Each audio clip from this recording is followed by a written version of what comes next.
Ce programme vous est proposé par Melbet. Le dernier tir. C'est terminé? Pas encore. Pariez sur la Coupe d'Afrique des Nations avec 20% de cashback. Que le spectacle continue.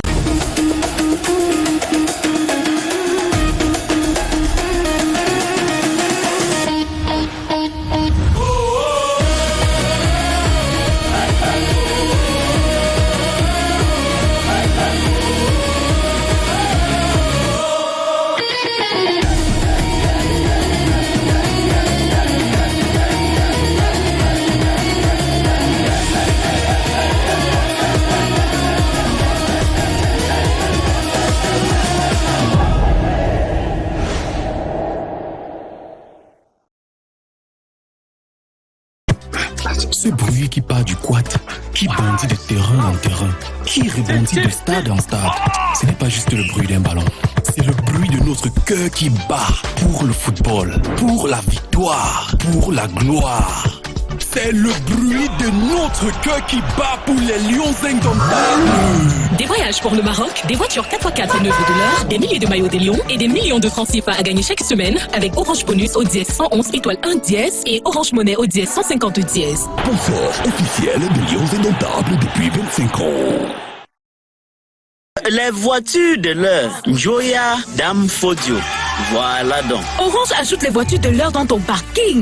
Pour gagner, c'est simple. Fais juste tes paiements via Orange Monnaie au dièse 150 dièse ou compose le code imbattable au dièse 111 étoile 1 dièse. Ou encore, rends-toi sur Max It. Pour offrir les gnang voitures, Orange est là.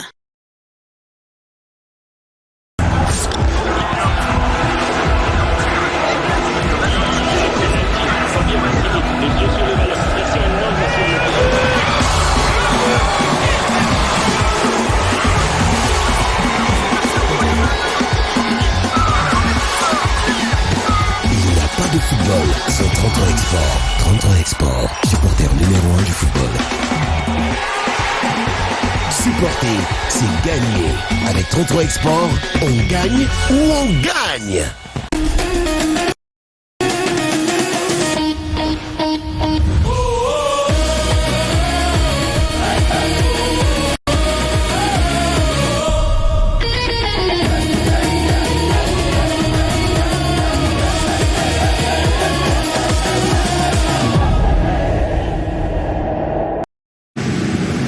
Bon après-midi à tous, merci de nous retrouver sur Canal 2 International pour cet autre rendez-vous de la Coupe d'Afrique des Nations et c'est le groupe A qui nous intéresse encore aujourd'hui. L'affiche Mali-Zambie, deuxième match de ce groupe et j'aurai le plaisir de partager ce plateau avec vos consultants. Je commence par Olivier Sémé-Vassilius. Bon après-midi et merci d'avoir accepté notre invitation.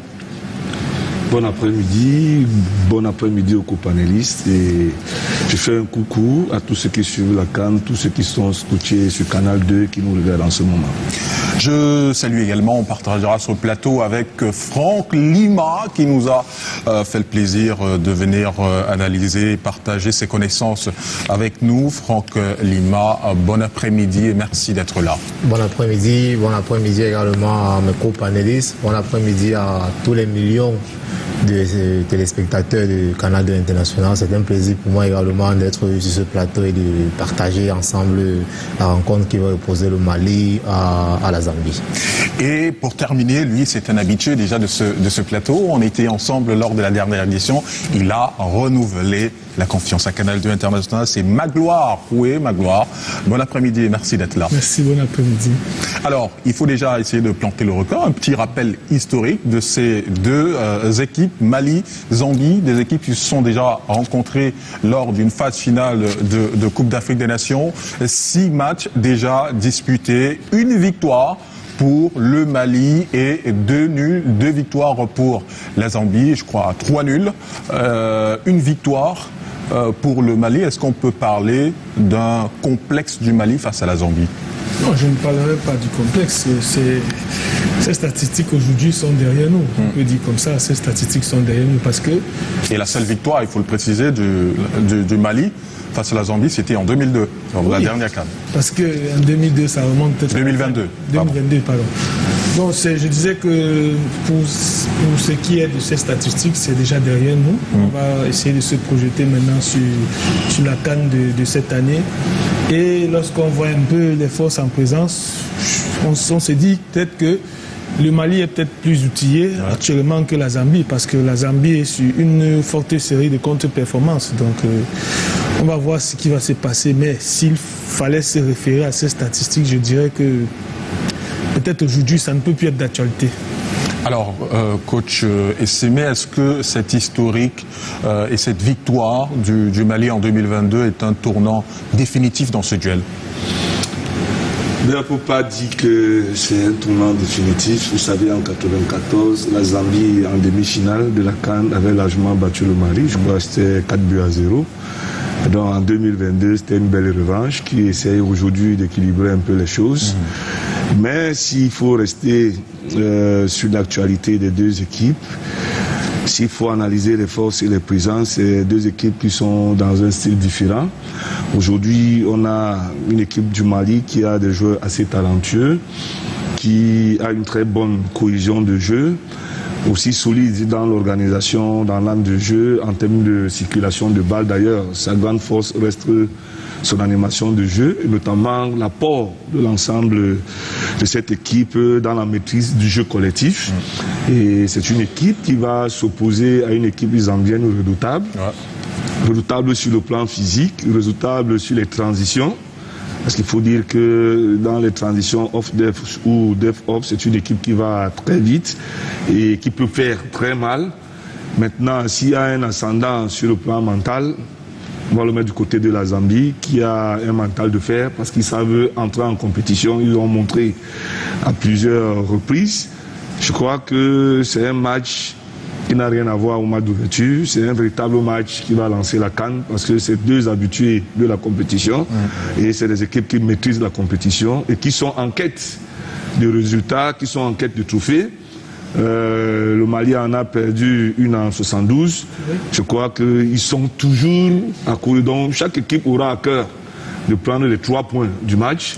Et c'est aux entraîneurs de trouver les ingrédients. Vous avez par exemple suivi le match d'hier. Bien que le Maroc ait été favori, ils ont eu de la pression, ils ont du mal à négocier leur entame de match. Une première mi-temps assez difficile devant une équipe de Comores qui défend bien. La pause a permis aux entraîneurs de rectifier. Naturellement, ils ont gagné. Donc, à ce stade de la compétition, l'entame du match est important. Et puis, aujourd'hui, les staffs aussi, ceux qui sont à l'arrière, ont beaucoup à apporter en termes de ce qu'ils ont vu dans les faits de jeu, dans les analyses de faits de jeu. En tout cas, ça peut changer beaucoup de choses. En tout cas, on aura le temps de revenir sur le jeu même.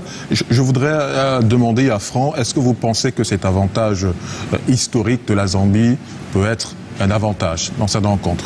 Alors, vous savez, comme l'a si bien dit Henri Motellan, les choses du passé sont bonnes pour le passé, elles ne sont pas bonnes pour nous. Aujourd'hui, le sport, c'est quelque chose d'actualité. Et on se sert de l'actualité présente pour parler des statistiques d'une équipe.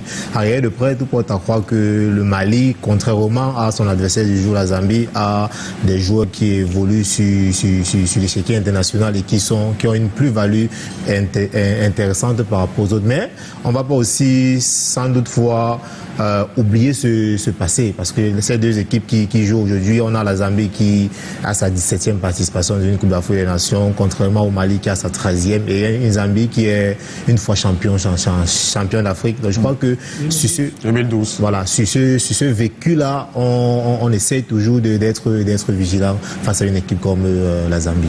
Alors, Magloire, intéressons-nous à présent un tout petit peu au Mali. On sait que la force principale de cette équipe, c'est la maîtrise collective.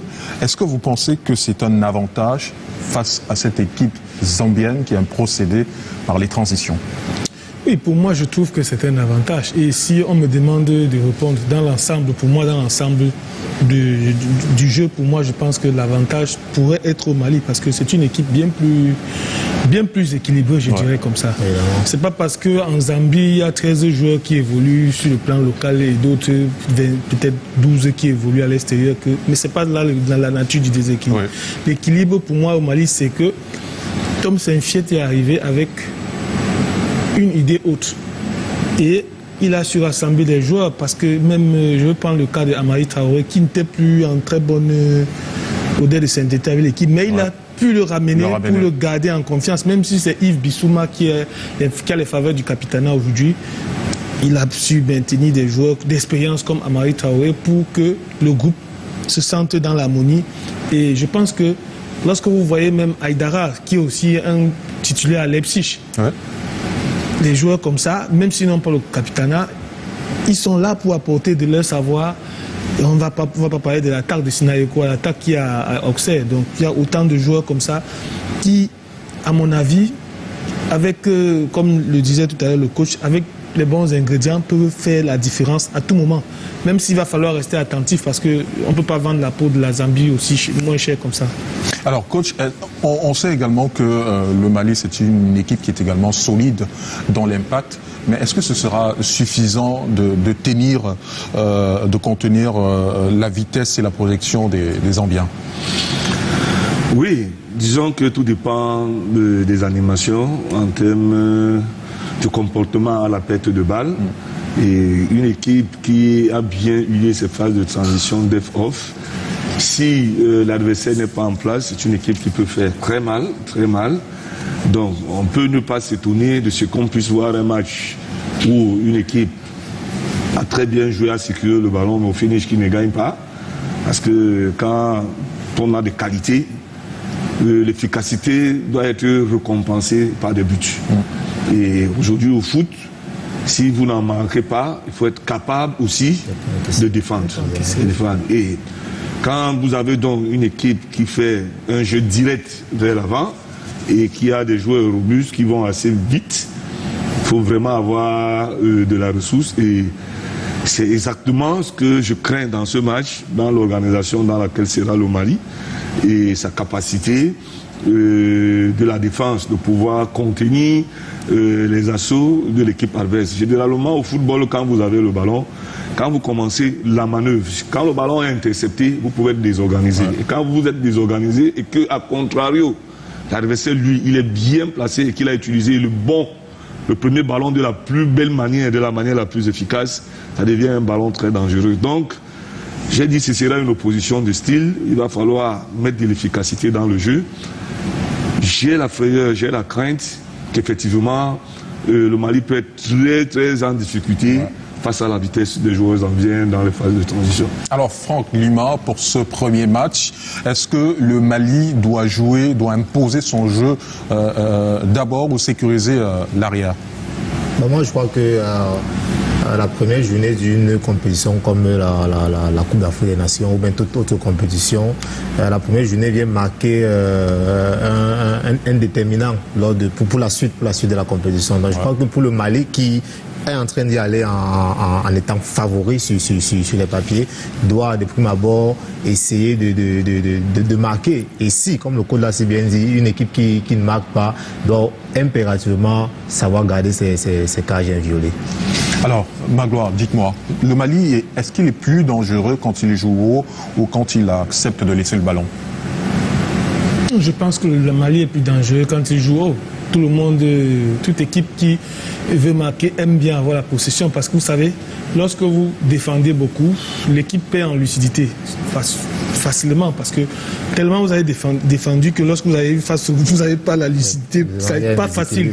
Donc c'est mieux toujours d'avoir la possession des balles. C'est pour ça que vous verrez par exemple que le milieu de terrain du Mali va être très densifié et la Zambie, moi je suis prêt à parier. C'est l'une des forces de cette équipe malienne. Oui, bien sûr, je suis prêt à parier que la Zambie va évoluer en bloc bas pour pouvoir essayer de jouer en contre. Donc ça sera au Mali de faire le jeu parce que là, lorsqu'on voit les deux équipes, on a vu les deux compositions d'équipe, ce qui nous a été donné, on voit bien que s'il faut prendre joueur par joueur, cas par cas, le Mali est bien supérieur, mais c'est la vérité du terrain est autre. Mais je pense que c'est au Mali de faire le jeu et si le Mali fait le jeu, je ne pense pas qu'ils seront déçus à la fin. Alors coach, on présente généralement la gestion du temps comme la faiblesse récurrente de cette équipe malienne. Ce sera le danger numéro 1 face à la Zambie? Bon, nous on a un jargon que nous utilisons en football qu'on appelle toujours le plan de jeu qui voudrait que chaque entraîneur définisse clairement la manière dont il va aborder une rencontre. Donc si dans le plan d'entame, vous décidez de jouer avec un bloc haut, cela peut vous sourire. Maintenant, il faut voir la capacité de réponse de l'équipe adverse. Si d'emblée vos attaques réussissent, vous avez rapidement la maîtrise du jeu. Mais si après un quart d'heure de jeu, l'adversaire a réussi à vous contenir, soyez dans ce qui va aussi vous repousser sur vos lignes. Donc vous partirez d'un bloc haut vers un bloc médian. Question de souffler un peu. Et c'est le temps de passage qui amène souvent à avoir un statu quo d'équilibre ou simplement avoir une position attaque-défense, ce qui va perdurer jusqu'à ce que l'une des équipes commette une erreur pour qu'il y ait une différence dans le jeu. Mais tel que ça a été dit, la configuration du Mali présage un milieu de terrain solide, assez renforcé, même numériquement en supériorité numérique, parce que la Zambie va jouer avec 4 milieux de terrain. Un qui est comme une sentinelle devant la défense et puis les 3 autres qui auront la lourde responsabilité de s'occuper des 3 actions du milieu de l'équipe du Mali, en plus des joueurs de côté qui peuvent venir faire le surnombre et qui peuvent exploiter des espaces qui peuvent être salutaires pour avoir l'opinion dans le jeu. Mais tout dépend toujours de l'animation et de ce que peuvent aussi apporter les joueurs. Ouais. Vous savez, si on revient à la dernière CAN, le départ, par exemple, de l'entraîneur ivoirien a créé un déclic chez les joueurs qui se sont transcendés et qui ont montré un autre visage que le visage de l'entame. Donc, a priori, vous pouvez être favori, mais le dénouement du match reste toujours important. Et si dans cette rencontre, la Zambie, sur le plan mental, se présente comme l'équipe qui a le plus de solidité mentale que le Mali, on souhaiterait que le Mali marque un peu plus tôt pour avoir effectivement la maîtrise sur la rencontre. Alors Franck, le coach et Magloire parlent de la force du milieu de terrain du Mali. On relève également que c'est une équipe physiquement dense. Est-ce que vous pensez que la Zambie peut tenir l'intensité sur 90 minutes ? 90 minutes par rapport à l'intensité au physique de l'adversaire, je ne pense pas. Mais un match de football, c'est la continuité qui permet à croire que le plan de l'entraîneur puisse changer par rapport au style de jeu. Mais moi, je crois que la Zambie ne vient pas aussi rester là, mais la Zambie vient aussi mettre sur pied ce qu'elle a eu à entreprendre lors des différentes séances d'entraînement. Donc, si on se fige seulement sur ça, je crois que la Zambie ne viendra pas pour regarder son adversaire, c'est pour également mettre sur pied le plan de jeu qu'on a eu à travailler en avant. Et la Zambie qui aime procéder généralement par des transitions, mais cette équipe souffre également de l'organisation défensive. Est-ce que ça peut être, c'est là où le Mali peut faire la différence ? Oui, je pense que le Mali peut faire la différence assez même facilement, parce que j'ai dit tout à l'heure que c'est le Mali qui doit faire le jeu. Ouais. Parce que lorsqu'on observe un peu, la Zambie, sur les 5 dernières rencontres, est à 8 buts encaissés, 2 marqués, parmi lesquels 2 matchs amicaux et 3 matchs de qualification de Coupe du Monde. Ce ne sont pas des statistiques reluisantes pour un club qui veut faire bonne figure à l'entame d'une compétition. À l'inverse, le Mali a 9 buts marqués et 2 encaissés, toujours sur les 5 derniers matchs. Donc lorsqu'on voit un peu ces statistiques-là, ces configurations, je pense que ça sera pour moi difficile. Rien n'est jamais acquis au cours d'un match, c'est vrai, mais je pense que ça sera difficile pour la Zambie vraiment de maintenir les cages inviolées, dans la mesure où la défense est friable et le Mali a fait, je vais dire ça comment, a mis un milieu à 5. Lorsqu'on va voir tout à l'heure la composition, ils ont mis un milieu à 5 avec 2 pointes. Et ça fera en sorte que ceux qui sont les 2 milieux qui sont sur les côtés vont apporter plus, je vais dire ça comment, plus de couverture dans la zone de marquage pour contrer la défense et les maintenir en bloc bas. Donc je pense que ça sera difficile pour la Zambie, à mon avis, de pouvoir contenir cette équipe malienne, à moins qu'on assiste à une surprise. Parce que le coach qui qui a été nommé à la place d'Avram Grant, Moses Sichon. Il fait encore ses classes et c'est la CAN est comme un test parce que sa nomination a fait un peu de remous à la fédération zambienne, mais donc ça sera un véritable test pour lui. Alors, coach Olivier, si la Zambie se retrouve dans un cas de figure où elle subit longuement, est-ce que cette équipe a des leaders nécessaires pour faire de la résistance? Ben, généralement, une équipe qui défend, si elle est mise en mal, doit d'abord compter sur la capacité de l'ensemble des joueurs à répéter les efforts. C'est ça qui peut créer une densité devant les buts, une densité forte de deux lignes, la ligne de défense et la ligne de milieu, pour resserrer les lignes. Maintenant, est-ce que la Zambie a effectivement des leaders potentiels dans le jeu? Oui, ils ont cette capacité-là, surtout cette capacité à se projeter. Vous savez, quand une équipe a comme arme sa capacité de transition, il y a deux transitions au football, sa capacité à se replacer lorsqu'on a perdu le ballon quand on était en phase offensive, sa capacité à se projeter à l'offensive lorsqu'on a récupéré le ballon. Et l'une de ces plus grandes armes, c'est celle-là. La transition def-off. Nous défendons, nous récupérons et nous nous projetons rapidement vers l'avant. Et comme j'ai dit, une équipe qui se comporte dans cette animation-là, quand c'est bien travaillé, l'importance du premier ballon récupéré, comment on les négocie, a toute la détermination qu'il faut pour permettre à cette équipe de pouvoir faire la différence. Mais derrière, cela demande beaucoup de nerfs. Parce que, à l'inverse, l'équipe qui a le ballon, on va aussi lui demander beaucoup de patience pour pouvoir trouver la faille, faire tourner. Et dans le faire tourner, il y a une interception qui peut arriver, il y a une perte de balle qui peut arriver. Mais quand on maîtrise véritablement le sujet, quand on n'arrive pas à marquer, il faudra aussi s'exercer avec des tirs de loin. Et la Zambie, pour le moment, lorsqu'on regarde la stat, je crois que le Mali ira favori parce que à l'offensive, il marque des buts. C'est la Zambie qui encaisse. Ce sera ça. Ben, on attendra voir. Mais selon vous, Franck, quelle est l'équipe qui va essayer d'imposer le tempo dès les 10 premières minutes? Ça c'est le Mali. Rien qu'à regarder ces statistiques, on se dit on pense immédiatement que le Mali viendra imposer son rythme. Mais maintenant en face, comme j'ai dit tout à l'heure à ma deuxième prise de parole, il faut noter que un match de football oppose deux équipes qui se respectent mutuellement. On n'a pas peur de l'autre, on ne sous-estime pas l'adversaire. Le jeu voudrait qu'on respecte son adversaire. Donc à côté de ça, il faut noter que la Zambie ne viendra pas regarder le Mali. Mais une chose est sûre, le Mali, avec de près, va imposer son rythme dès les 10 premières minutes. On s'achemine vers quel système, selon vous, Magloire? Oui, j'ai parlé tout à l'heure au regard de la composition des équipes qui nous ont été fournies. J'ai parlé tout à l'heure d'un milieu très densifié parce que apparemment le Mali veut avoir la maîtrise rapidement. Ils ont une configuration de 3-5-2. Le Mali veut maîtriser la possession d'abord et élaborer son jeu pour pouvoir trouver la faille. Quand on fait un système pareil, je pense que c'est pour que les jeux soient plus portés sur le côté aussi.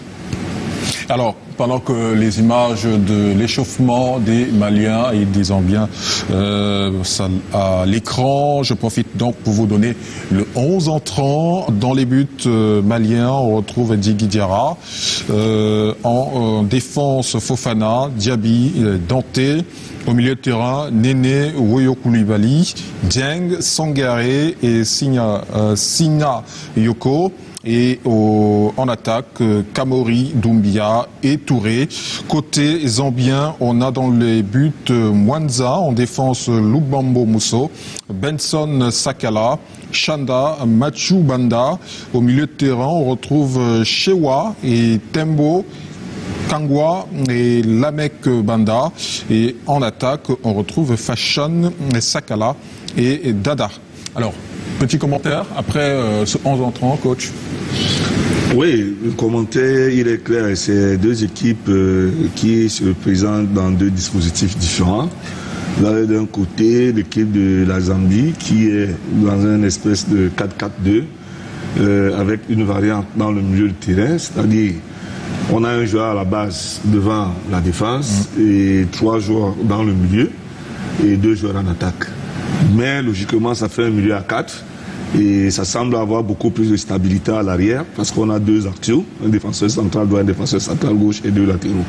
C'est une configuration qui peut contenir le dispositif malien qui a un joueur en pointe, un deuxième qui est le second, et puis sur les 5 milieux de terrain, 3 qui sont totalement axiales et 2 milieux de côté qui peuvent aller et revenir et qui dans la configuration défensive peut se retrouver même à une défense à 5 parce qu'en réalité ils vont commencer le match à une défense à 3.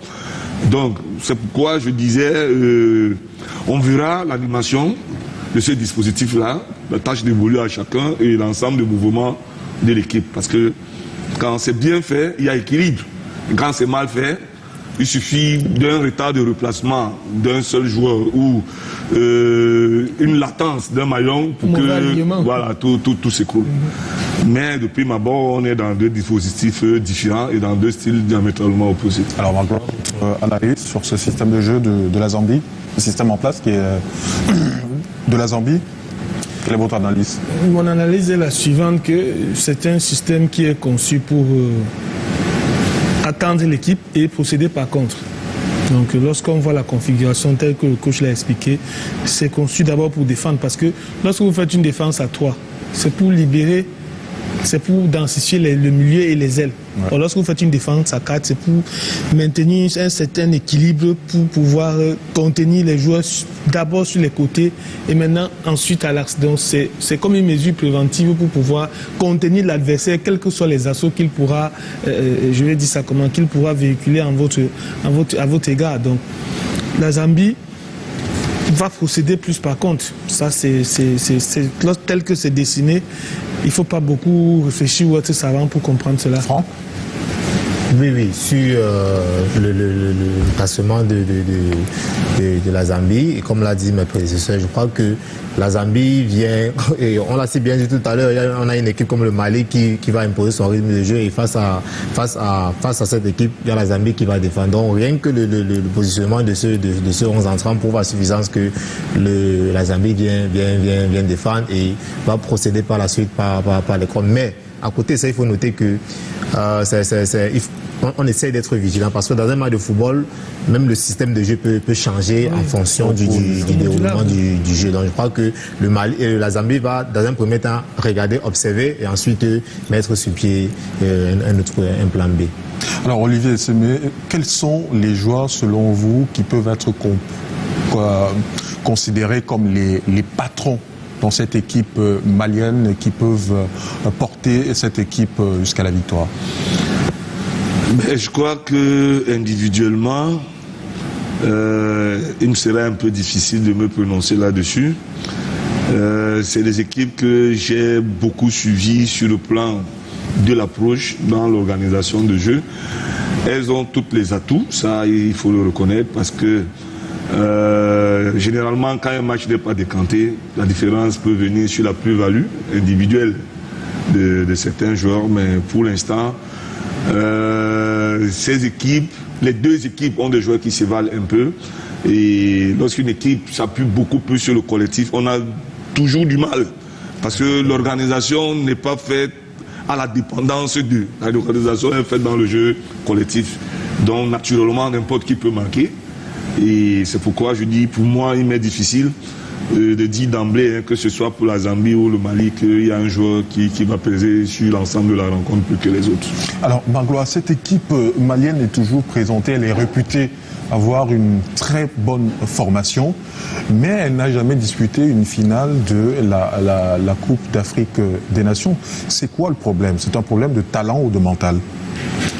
Je ne dirais pas ça, je ne dirais pas cela. Ils ont été demi-finalistes 2 fois, 2012 et 2013, puisque les éditions se suivaient pour cette fois-là. Donc je vais dire que c'est un problème d'adversaire. C'est par rapport à l'adversaire qu'ils ont rencontré en demi-finale. Si l'adversaire était un cran, c'était des équipes qui ont montré de très belles choses.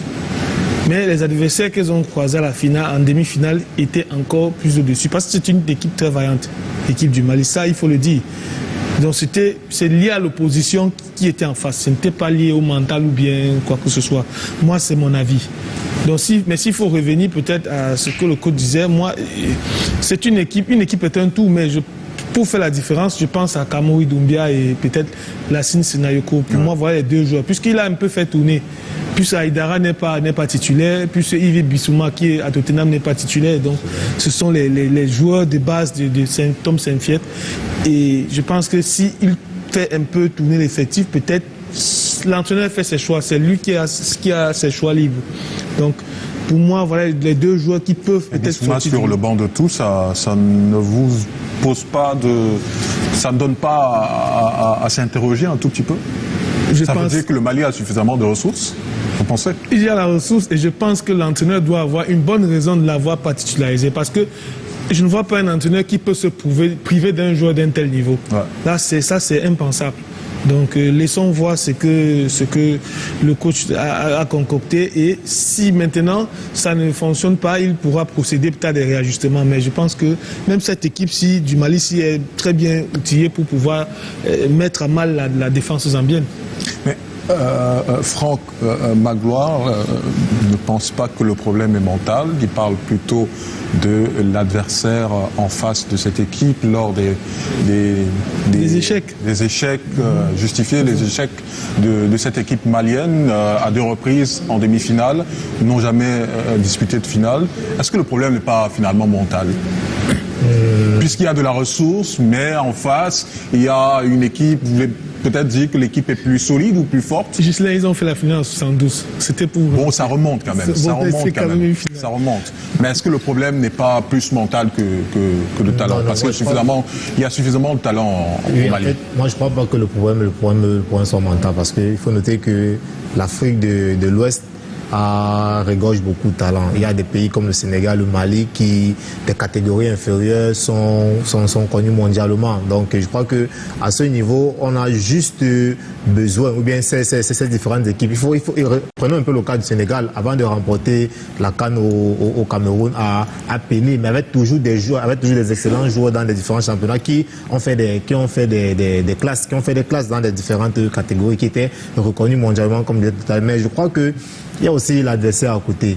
Il y a l'adversaire en face. Les différents adversaires que le Mali a eu à rencontrer étaient des cadeaux. Mais ça ne veut pas dire en clair que cette équipe du Mali n'a pas du potentiel. Mais je crois que parler du plan mental sur ces différents échecs n'est pas approprié au déroulé d'une compétition comme la Coupe d'Afrique des Nations. Mais à réel de près, tout porte à croire que si cette équipe du Mali continue comme elle est en train de progresser, un jour, un de ces 4 va remporter une Coupe d'Afrique des Nations. Je vais vous demander, oui, je voulais signaler, pour renchérir à ces propos, il y a le stade malien et là c'est Djoliba. Je vais signaler que ce sont des clubs qui ont des très grandes académies, partant des plus petites catégories jusqu'aux catégories, je vais dire ça comment, senior.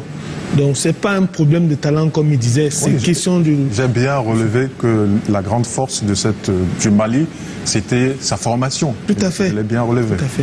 Alors, coach, moi je vais vous demander un tout petit peu de lire dans la boule de cristal. Comment est-ce que vous entrevoyez les premières 45 minutes de cette rencontre?